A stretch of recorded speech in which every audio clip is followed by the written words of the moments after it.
The convergence of globalization and technology has created a new brand of terrorism. There were persons who, for whatever reason, came to view their home country as the enemy. The kind of right-wing, religious-based domestic terrorism. Disturbing news tonight about homegrown terror. Part of this is big change in the White House, a new cultural experience, and some of the crazies are coming out of their closet.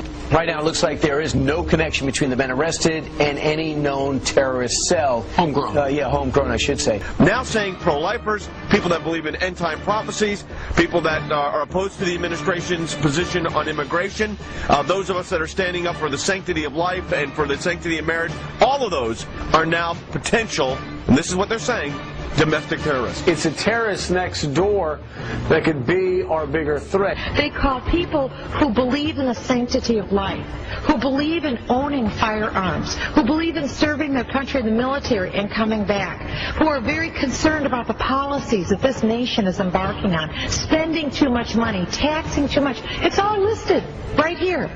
These are the domestic right-wing extremists. 1 million names under the watchful eye of the United States. America's so-called terrorist watch list has hit the record number according to one of the country's most prominent civil liberties groups. That's a lot of people to keep track of. They're adding new people all the time. It's a secret list that you don't know really quite how one gets on and you don't know how you get off.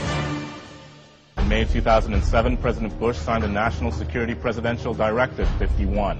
The unclassified portion of NSPD 51 states that in the event of catastrophic emergency, a cooperative effort among the executive, legislative, and judicial branches of the federal government, coordinated by the President, will replace normal governmental procedure. Beginning in October, the Army plans to station an active unit inside the United States. The 3rd Infantry Division's 1st Brigade Combat Team has spent 35 of the last 60 months in Iraq. The Army unit may be called upon to help with civil unrest and crowd control. Army Times reporting, quote, they may be called upon to help with civil unrest and crowd control or to deal with potentially horrific scenarios, end quote. NORTHCOM, the Northern Command that came into being in October of 2002, when that came in, people like me were concerned that the Pentagon was going to use its forces here in the United States, and now it looks like, in fact, it is, even though on its website it says it doesn't have units of its own. Now it's getting a unit of its own. H.R. 645, titled the National Emergency Centers Act, directs the Secretary of Homeland Security to establish national emergency centers throughout the United States. The bill directs these camps to be built in existing military installations, whether operational or not, for the stated purpose of providing temporary housing and to meet other appropriate needs as determined by the Secretary of Homeland Defense. Over the last decade, we've seen the introduction and enactment of some of the most dangerous legislation ever to be conceived by our elected officials, who have not forgotten who they serve, but only now reveal to the American people, through the fruit of their own actions, that our rights and our freedoms are secondary. The USA Patriot Act allows for American citizens to be picked up and incarcerated indefinitely without charges, and allows law enforcement to conduct warrantless and secret searches of Americans' property and possessions. The Military Commissions Act dissolved the cornerstone of our Constitution by removing the writ of habeas corpus, allowing the permanent imprisonment of enemy combatants, and disallowing petitions to the court to know why you've been locked up in the first place. Although never passed by the Senate, the Violent Radicalization and Homegrown Terrorism Prevention Act shows us the mindset of our leaders in Washington. If passed into law, the bill would make public demonstrations and protesting into an act of terrorism and label the organizers as thought criminals and potential homegrown terrorists. Now that the federal government has the authority to sneak, snatch, and lock up its own citizens, a new bill has been introduced by Congress that gives the feds a place to hold those outspoken dissenters and potential domestic terrorists. The National Emergency Centers Establishment Act, or H.R. 645, allocates military bases to be converted into FEMA emergency centers. It also mandates that these camps be built complete with public works, medical, and educational facilities, just like the Japanese internment camps of the 1940s. If we look at American history between 1942 and 1947, the data that was collected by the Census Bureau was handed over to the FBI and other organizations at the request of President Roosevelt. And that's how the Japanese were rounded up and put into the internment camps. They're saying that if somebody who is connected with Acorn, now working for the U.S. Census, shows up at your door, knocks on it, and demands to know your race, your employment status, the name of everybody in your household, whether you've ever received food stamps, and your phone number, and everybody else's phone number, and you say, I'm not really comfortable giving that to you, you're going to get fined $5,000. The United States government between 1942 and 1947 passed the Second War Powers Act. They used the U.S. Census information to round up the Japanese and put them in the internment camps. Americans were told that they wouldn't have their information used against them. They did.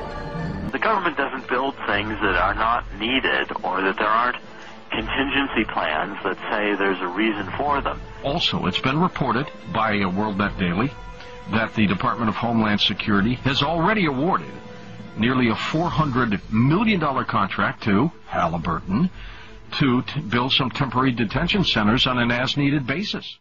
History of government, not just American government, but the history of government well enough to know that most governments acquire power and they do not like dissent.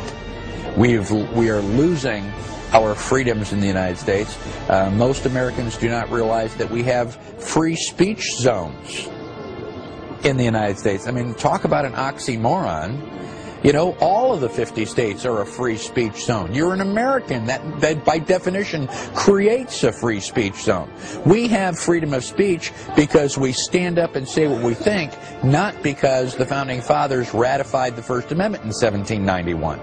So if we're losing the free speech zones, the governments in general throughout history have tried to quell dissent by controlling the media, which we already have in this country, and by generating fear of confrontation. Several things are occurring.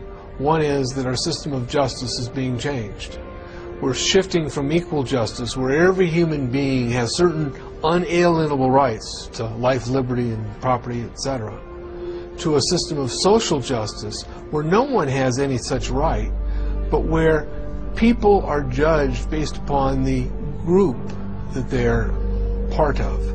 Once you label someone in a derogatory manner, an extremist, a potential militia member, terrorist, whatever term is used, for some people the moniker will remain. Before you can persecute people, before you can incarcerate large numbers of people, you have to marginalize them. You have to create the image that these people are dangerous to society, or they're extremists or radicals, call them what you will, but marginalize them from the mainstream of society so that at that point the rest of society will accept the persecution that might result upon this group. It's been an age-old strategy that's worked at every totalitarian regime in the history of the world, and that's why we're concerned here in the United States when we see this kind of marginalization going on about people who voted for Ron Paul or people who voted for Chuck Baldwin.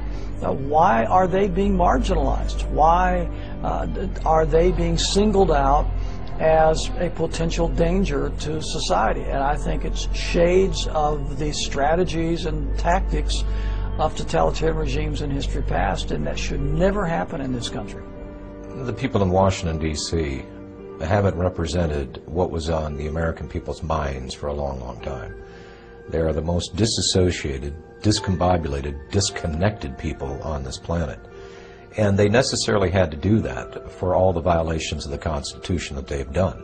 Just how far are you willing to go before you stand up and say no more to the federal government? Our founders actually intended for the federal government to be very small and limited, and that most of the service of government was to be done in the states.